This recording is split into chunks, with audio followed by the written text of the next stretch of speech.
सेचवानी साहब से भी बात कर लेते हैं। सलीम सेचवानी साहब, बड़ी खुशगवार मुस्कुराहट आपके चेहरे पे आती है जब हम पीटीआई की बात करते हैं या उनको रिलीफ की बात करते हैं। बहुत अच्छी बात है, आप अपनी पार्टी से बड़े सिंसियर हैं और अक्सर आप डिफेंड करते हैं बहुत सारी चीज़ों को। तो अब जो सिचुएशन है पीटीआई की, अब आज हमाद अजहर साहब भी मंजर आम पर आ गए और उन्होंने अपनी प्रेस कॉन्फ्रेंस में कह भी दिया कि और भी लोग अब आएंगे क्योंकि उन्हें इंस्ट्रक्शंस ये मिल रही हैं। क्या क्या और मज़ीद भी इंस्ट्रक्शंस मिल रही हैं? कुछ सरप्राइजेस मिलने वाले हैं? देखिए, मैंने आपके प्रोग्राम में पहले भी कहा था, पीटीआई को किसी रिलीफ की ज़रूरत नहीं है, उसको इंसाफ की ज़रूरत है। पीटीआई को इंसाफ चाहिए। जो मुसलसल नाइंसाफ़ी का शिकार है पीटीआई, वो इन्हें इंसाफ मुहैया होना चाहिए। ठीक है। तो आप देख लें कि ये किसी भी कोई भी मामला हो, कोई भी सूरत हाल हो जिसके अंदर इंसाफ होता हुआ नज़र नहीं आ रहा। अब तो जजेस भी ये अपने बयानात में कह चुके हैं कि हमें सियासी मुकदमात के अंदर में अपनी मर्जी से फैसले करवाने के लिए जो है दबाव डाला गया, इनके बेडरूम्स तक कैमरे लगाए गए और दीगर तरीके से इनके रिश्तेदारों को उठाया गया, इनको किडनैपिंग की गई। और मज़े की बात यह है कि इतना कुछ जजेस ने ज्यादती सहने के बावजूद उन लोगों के खिलाफ कार्रवाई करने का इख्तियार इनके पास नहीं है, या वो उनको डर है कि उनके खिलाफ कोई कार्रवाई नहीं कर पा रहे। इसीलिए उन्होंने अपने सुप्रीम जुडिशल काउंसिल को लिखा है, मगर अभी तक जो है वो कोई कार्रवाई ना हुई है, ना होती हुई नजर आ रही है। इससे आप अंदाजा लगा लें कि हमारे मुल्क में इंसाफ की सूरत हाल क्या है। और इंसाफ जो है हमारे दीन की बुनियाद है और किसी भी कोई भी कौम उस वक्त तक तरक्की नहीं कर सकती जब तक कि वो इंसाफ का निज़ाम कायम न करे।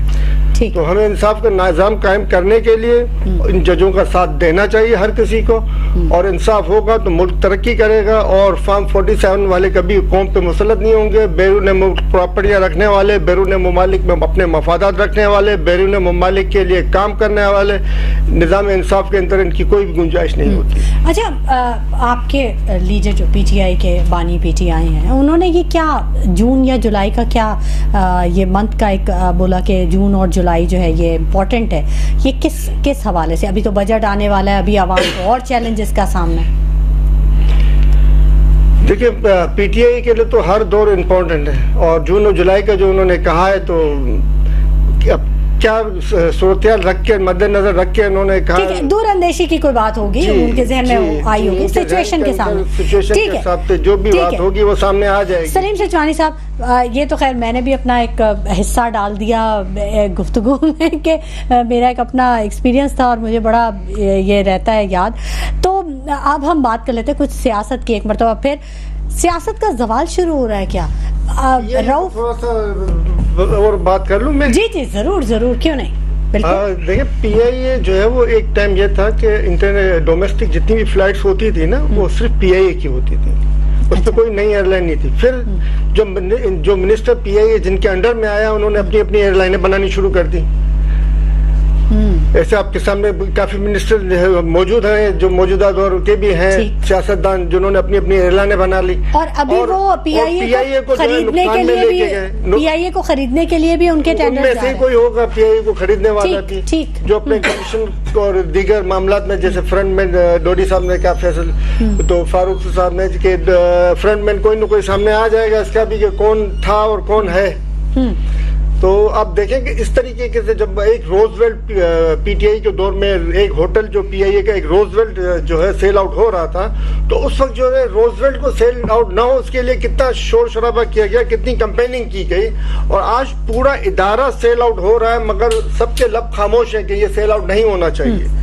आखिर क्यों खामोश है सबके लब के? ये सेल आउट नहीं होना चाहिए। क्यों आप इसको प्रॉफिट में लाने के लिए इकदाम नहीं करते? अगर आप में एहलियत नहीं है, आप फॉर्म 47 की पैदावार हैं, आप कोई चीज नहीं चला सकते, तो आप रिजाइन करो, घर पे जाके बैठ गए। जो पहले चला रहे थे, जिन्होंने इसको प्रॉफिट में लेके आए थे और जो उन्होंने इसको प्रॉफिट में पहुंचाया था, उन लोगों को आप चलाने दें, उनको मौका दें। ठीक है, बिल्कुल आपने ठीक कहा। अब जो मैंने आपसे सवाल किया था कि सियासत का जवाल हम देख रहे हैं कि अब सियासत का जवाल शुरू हो रहा है। ख्वाजा सराओं को इस्तेमाल किया जा रहा है। रऊफ हसन साहब पे हमला किया, उनके चेहरे पे जख्म आए, और जब उन्होंने प्रेस कॉन्फ्रेंस की तो वो तो आप दीदा ही हो गए। जाहिर है वो इस सिचुएशन से गुजरे। बहरहाल उन्होंने एक बहुत अच्छी बात है, उन्होंने ये कह दिया कि मेरी किसी से दुश्मनी नहीं है, जो भी चीज़ें हैं वो जब तहकीकात होंगी तो पता चल जाएगा। इसको कैसे देखते हैं? देखिए ये आपके सामने मॉडल टाउन का वाकया, नून लीग के 2 गुल्लू भट्टों का वजूद नून लीग के पास है। तमाम तर जो पंजाब के जो बदमाश जो और गुंडे और डकैत और जो स्ट्रीट क्राइमर्स हैं वो सारे के सारे नून लीग से पाले हुए हैं। तो नून लीग इस तरह की ओछी हरकतें जो वो इन्वॉल्व रही है और ये करती रही है, पहले भी इस तरह की हरकतें करती रही है अपने मुखालफिन के साथ में, और आज भी उन हरकतों में मुलविस है। ये और जो ख्वाजा सरा थे वो हकीकत में ख्वाजा सरा तो नजर नहीं आ रहे थे, उनके जूते और उनके ड्रेसेस ये ख्वाजा सराओं वाले तो नहीं थे। इन्होंने गेटअप किया हुआ था ख्वाजा सराओं का ताकि अपना फेस चेंज कर सके, मेकअप भी इतनी तय ऊपर लगाई हुई थी कि असल चेहरा पहचानने में ना आए, मगर ये ख्वाजा सरा तो नहीं लग रहे थे। अब इनमें कोई गलती से एक आध को ले आए हो ताली वाली मारने के लिए तो एक अलग बात है, बाकी हकीकत में वो नजर नहीं आ रहे थे। सलीम साहब आप तो पूरे एनवायरनमेंट को एकदम से चेंज कर देते। सलीम साहब ये जो वीडियोस आई हैं और सोशल मीडिया पे खासी वायरल भी हो रही है, जाहिर है तहकीकाती इदारों के पास भी जाएंगी, तो इनका फॉरेंसिक कराने के कहेंगे आप? देखिए तहकीकाती इदारों के पास जाएंगे, मगर तहकीकाती इदारों के उन लोगों के पास जाना चाहिए जो न्यूट्रल हैं, जो पार्टी नहीं बने, क्योंकि सियासी बुनियादों पर तहकीकाती इदारों में भर्तियां नून लीग और पीपल्स पार्टी का वतेरा रहा है ताकि जो है कंट्रोल इनके हाथ में रहे। तो इस तहकीकात करने वाले बेशक तहकीकात होनी चाहिए, और तहकीकात सिर्फ होनी नहीं होनी चाहिए बल्कि उसको इनको जो इन्वॉल्व है इसके अंदर, जिन्होंने इनको भेजा था, असल चीज ये है जिन्होंने इनको भेजा था उनको पकड़ना सबसे ज्यादा जरूरी है। ये तो सिर्फ किराए के लोग थे जो आए हुए थे और अपने जाती मफादात के लिए आए हुए थे, किसी इदारे में काम कर रहे थे या किसी एजेंसी में काम कर रहे थे, तो वल्लाह आलम है, मगर जो है ना ये हकीकत में ये अपने जाती मफाद के लिए आए हुए लोग थे। पीछे इनको भेजने वाले थे वो बेनकाब होने चाहिए और उनके ऊपर जो है वो जुडिशल इंक्वायरी बिठानी चाहिए। और जुडिशल इंक्वायरी मेरे ख्याल से हमारे यहाँ पे बिठाते हुए वो डर लगता है लोगों को कि हक़ाइक़ सामने ना आ जाए। आप जुडिशल इंक्वायरी और कमेटियों की बात करते हैं, मुझे तो ऐसा लगता है इन सारी कमेटियों की तहकीकात के लिए भी एक कमेटी बनानी चाहिए। मेरे ख्याल से इसके लिए हमें किसी इंटरनेशनल जुडिशरी की मदद लेनी चाहिए कि हमारी जो इंक्वायरी कर रही है जुडिशरी वो हकीकत में जिसके नंबर 1 है दुनिया में, जिसमें जो दुनिया में नंबर 1 पे जस्टिस में, क्यों नहीं नंबर 1 हो सकते हैं सलीम साहब? देखिए हम हो सकते हैं अगर हम अपनी गलतियों को ठीक कर लें तो। अगर हम मुसलमान बनने के लिए तैयार हो तो नंबर 1 हम हो सकते हैं, मगर हम मुसलमान बनने के लिए तैयार ही नहीं। हम सलीम साहब आप कुछ कहना चाह रहे थे अपनी बात जब सादिक साहब बात कर रहे थे, तो किस बात के ऊपर मैं कहना चाह रहा था? आप इसी बात पे कहना चाह रहे थे जो ये मुलाकात हुई है मौलाना फजल रहमान साहब की पीटीआई से, और जो सादिक साहब कह रहे थे कि हमें मिल के बैठना चाहिए, और जो सादिक साहब ने कहा कि बानी पीटीआई इस्टेब्लिशमेंट को अभी भी दावत दे रहे हैं कि हमसे आके बात करें, इस पे कुछ कहना चाह रहे हैं? नहीं, मैं एक्चुअली आपको कहना चाह रहा था स्टील मिल के ऊपर। अच्छा, स्टील मिल पे बात करना चाहिए। स्टील मिल के साथ जो है ना 300 इंडस्ट्रीज लगाने के वहाँ पे जो है ना कैपेसिटी मौजूद है कि वहाँ पे 300 इंडस्ट्रीज वहाँ पे लग सकती है।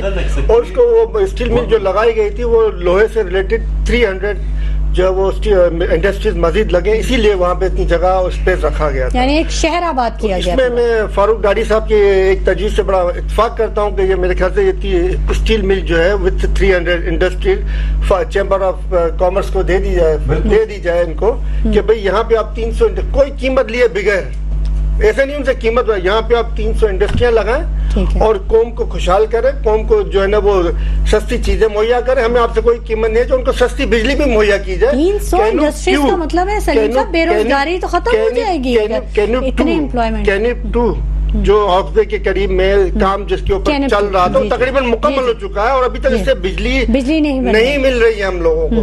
वो क्यों छुपाई जा रही है? वो इसलिए छुपाई जा रही है कि 48,000 मेगावाट बिजली के एग्रीमेंट उन लोगों ने किए हुए हैं और उन एग्रीमेंट्स के अंदर में चाहे हम इस्तेमाल करें या न करें पैसे देने, और वो भी डॉलरों में।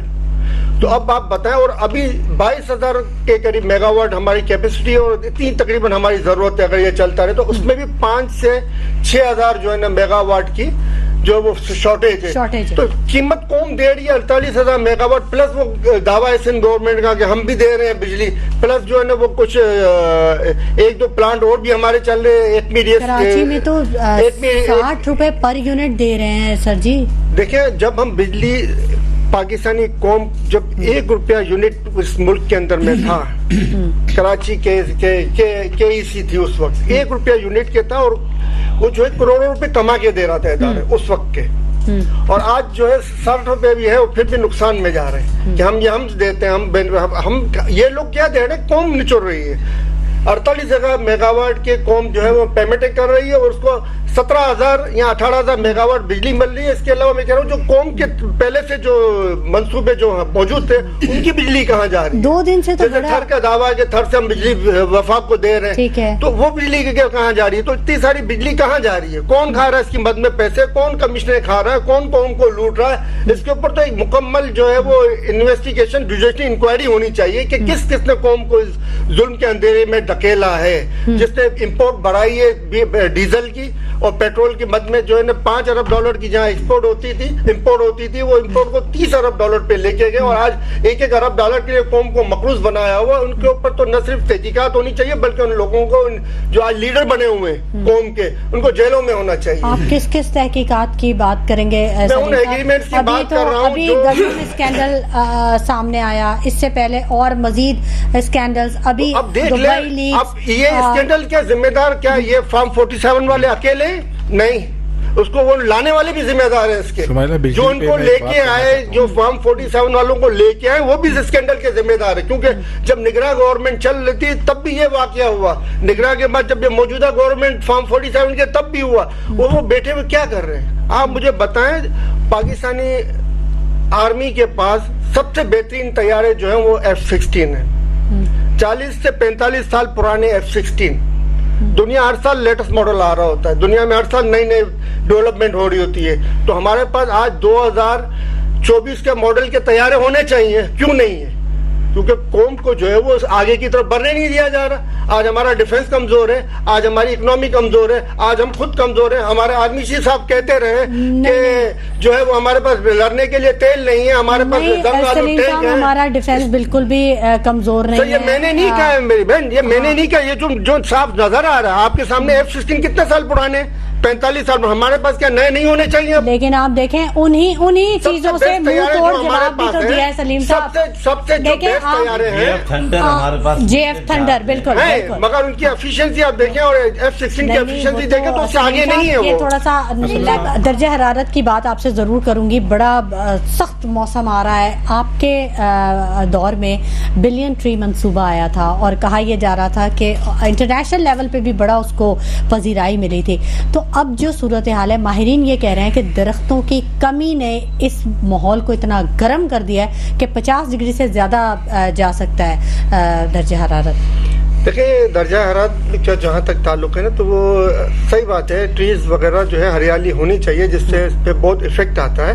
मगर हमारे आसपास के जो ममालिक हैं उनमें जो इंडस्ट्रीज वगैरह जो हेवी पैमाने पे लग रही हैं उसके मौसमी असरात हमारे मुल्क पे आ रहे हैं। तो इसमें चाहिए कि इंटरनेशनल जो कोर्ट ऑफ जस्टिस है वहाँ पे हम जाके डेफिसिट फाइल करें इनके ऊपर भी। हमारे जो आ रहे हैं दर्जा हरारत में कमी बेशी से, जो ग्रीन हाउसेस गैसेस की भी बात जी जी जी जो कमी बेशी से जो हमें नुकसान आ रहे हैं वो इनका इजाला करें, या तो अपनी इंडस्ट्रियां जो है ये फला इंडस्ट्रियां वो बंद करें। और ये जो हमारी पाकिस्तानी कौम को जो एक ऐसा से कंपनी में डाला गया है ना, क्या अमेरिका सबसे अच्छी चीजें बना सकता है, अमेरिका F-35 बना सकता है तो कोई और नहीं बना सकता। तो मैं आपकी नॉलेज में एक चीज ले आऊँ, पाकिस्तानी कौम के बेहतरीन इंजीनियर मुल्क छोड़ के चले जाते हैं, पाकिस्तानी कौम के बेहतरीन डॉक्टर्स मुल्क छोड़ के चले जाते हैं, और जो यहाँ रुकते हैं और कुछ कारकर्दगी देखा तो उनमें से कुछ किडनैप भी हुए, ब्रेन ड्रेन हुआ, उनमें से कुछ किडनैप भी हुए और वो मुल्क छोड़ के। और आपको पता है दुनिया का फास्टेस्ट तरीन फार्मूला बनाने वाली हमारी पाकिस्तानी 16 साल की बच्ची थी जिसने फार्मूला बनाया था। आपके प्रोग्राम में पहले भी मैं इसको कह चुका था कि उसने फार्मूला बनाया था कि आप किसी गाड़ी में अप्लाई कर लें, वो दुनिया की तेज तरीन गाड़ी में तब्दील हो जाएगी। किसी एरोप्लेन में अप्लाई, किसी भी इंजन में, किसी एरोप्लेन के इंजन में, किसी ट्रेन के इंजन में आप उस फार्मूले को अप्लाई करें, उसके हिसाब से काम करें, वो दुनिया के तेज तरीन में शुमार होने लगेगा। पाकिस्तानी कौम के पास कमी नहीं है, न दानत के खजाने भी इसके पास बहुत है, मादनियात के खजाने भी बहुत है, मगर चोर और डाकू और गुंडे बदमाश जो 70-75 सालों से इस कौम को लूट रहे हैं वो हम पर मुसलसल होते हुए आ रहे हैं। इनके बाप के बाद बेटा, बेटे के बाद बेटा, और जो कौम का बेड़ा गर्क कर रहे हैं और कौम निचोड़ती जा रही है। जरा नम हो तो ये मट्टी बड़ी खेज है साकी। बिल्कुल, बहुत शुक्रिया सलीम सचवानी।